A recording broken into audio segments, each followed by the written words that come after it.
Isang mapagpala at magandang umaga sa inyong lahat mga bata.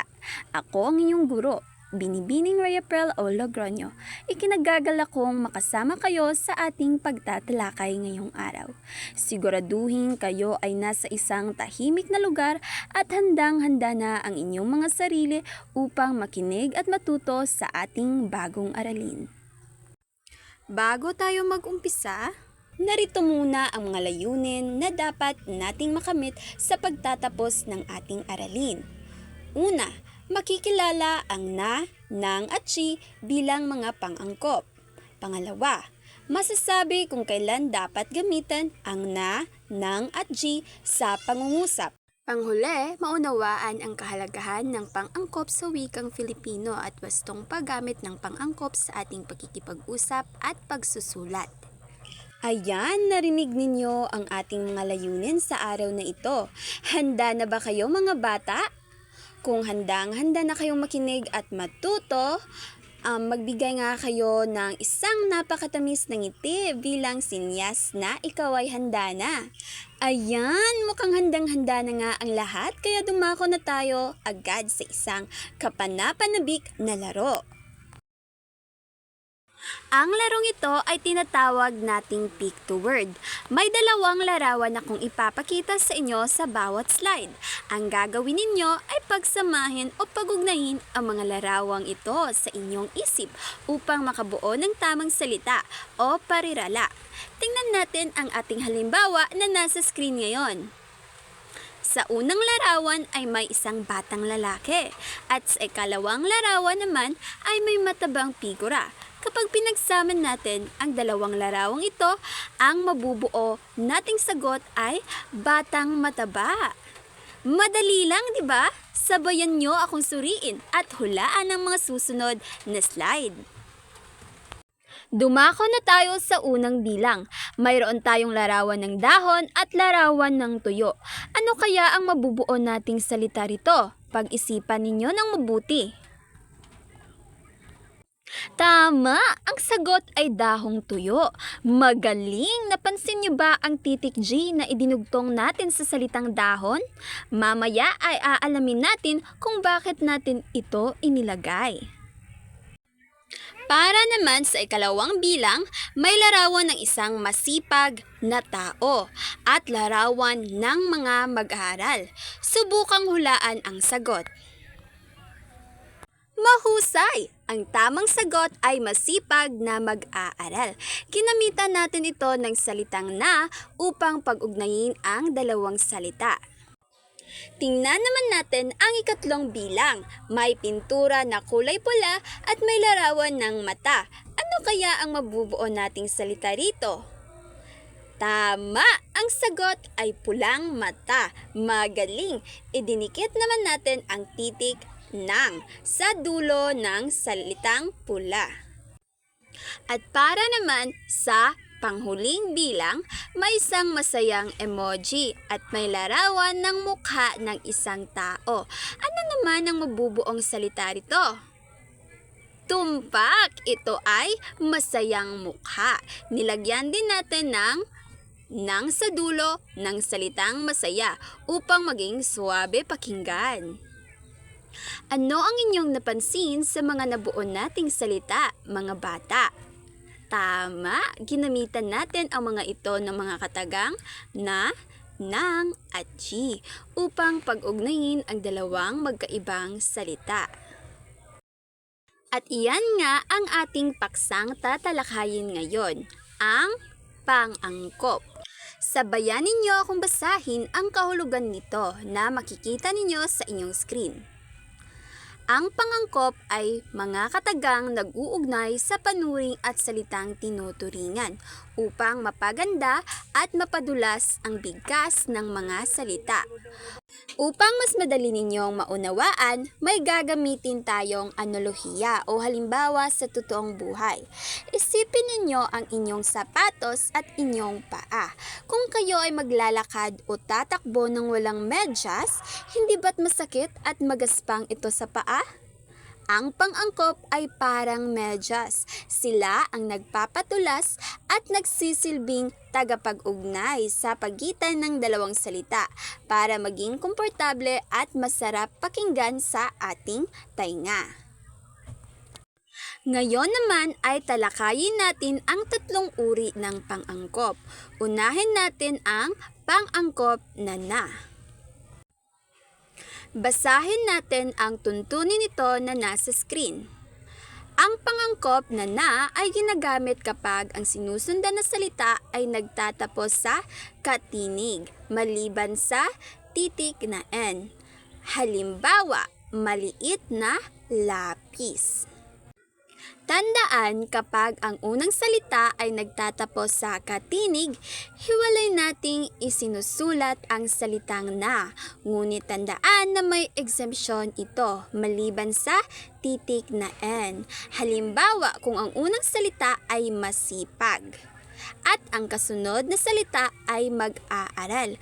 Kapag pinag-ugnay natin ito gamit ang tuntunin, ang tamang sagot ay magiging masipag na mag-aaral. Mahusay! Dako naman tayo sa ikalawang uri, ang pang-angkop na nang. Basahin natin ang tuntunin nito. Ang pang-angkop na nang ay idinidikit sa unang salita kung ito ay nagtatapos sa patinig. Halimbawa, masaya plus mukha equals masayang mukha. Tandaan natin, kapag ang sinusundang salita naman ay nagtatapos sa patinig, hindi natin ito isinusulat ng hiwalay, kundi idinidikit natin ang titik ng sa mismong dulo ng unang salita. Halimbawa, kung pagsasamahin natin ang salitang sariwa at ang salitang isda, ano ang magiging tamang parirala? Pag-isipan ninyo.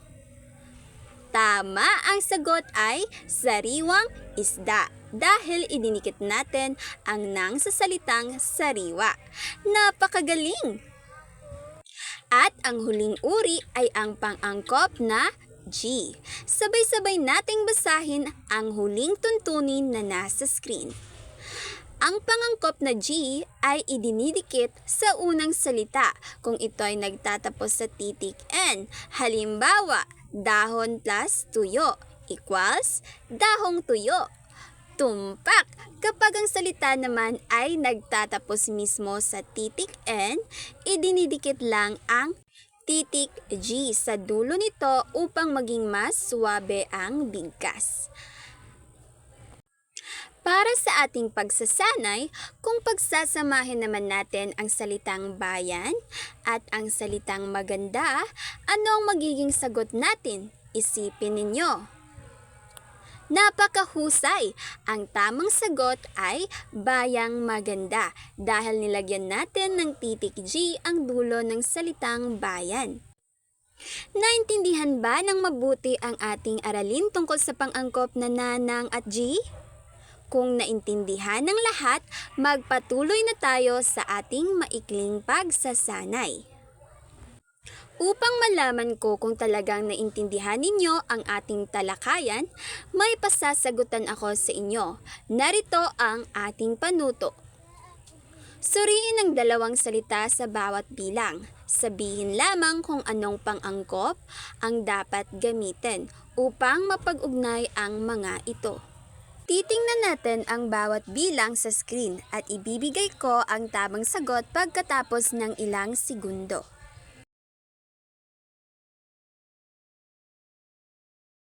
Ang tamang pang-angkop para rito ay pang-angkop na G dahil nagtatapos sa titik N ang salitang masunurin. Magaling!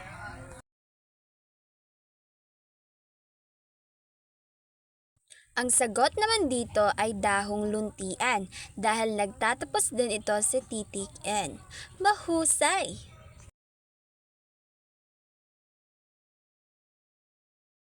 Sa ikatlong bilang, ang tamang sagot ay maliksing tigre dahil nagtatapos naman sa patinig na ay ang salitang maliksi.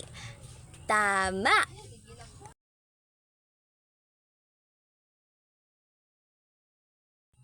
Para sa ikaapat na bilang, ang sagot ay masarap na ulam dahil nagtatapos sa katinig na P ang masarap, kaya hiwalay ang salitang na. Magaling!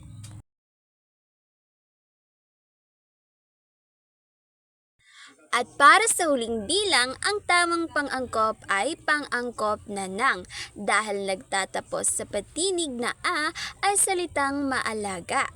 Napakagaling! Tunay ngang kayo ay natuto dahil alam kong nasagutan ninyo ng tama ang ating gawain. Ngayong alam na ninyo kung kailan ginagamit ang mga pang-angkop na, nang at G, may isang napakalagang tanong akong gustong iwan sa inyo na makikita ninyo sa screen. Bakit kaya mahalagang matutuhan natin ang tamang paggamit ng mga pang-angkop sa ating pakikipag-usap o pagsusulat? Mahalaga ito dahil sa tulong ng pang-angkop, nagiging maganda at madulas pakinggan ang mga salita kapag pinagsama-sama natin sila sa isang pangungusap. Bukod dito, ang tamang paggamit ng pang-angkop ay nagpapakita ng kalinawan sa ating mensahe upang hindi maguluhan ang nagbabasa o nakikinig sa atin. Sapagkat kung mali ang paggagamitan nating pang-angkop, baka maging iba ang kahulugan ng sinasabi natin.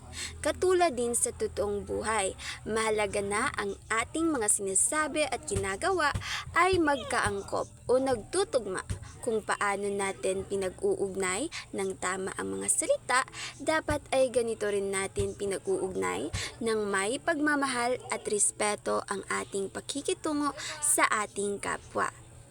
At ngayon ay dumako na tayo sa ating pagtataya. Maaari ninyong i-post muna ang video na ito at kumuha ng inyong sagutang papel.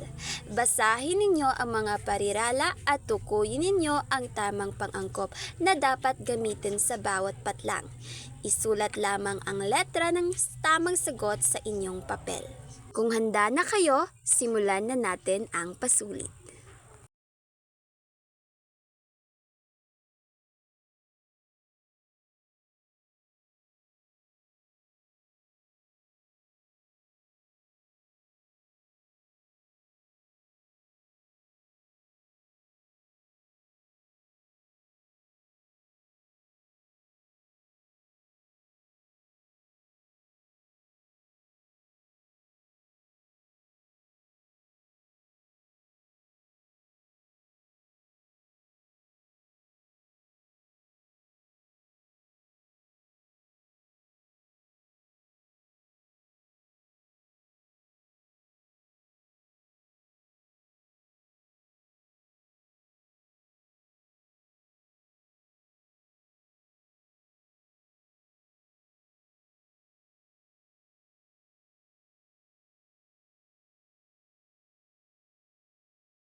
kayo mga bata? Kung tapos na kayo, bigyan nyo nga ako ng thumbs up. Ayan, magaling! Ngayon ay ipapakita ko naman sa inyo ang tamang sagot sa bawat item. Nakuha nyo ba ang tamang sagot mga bata? Mahusay! Para naman sa inyong takdang aralin na makikita sa screen, nais kong sagutan ninyo ang tatlong katanungang ito sa inyong kwaderno.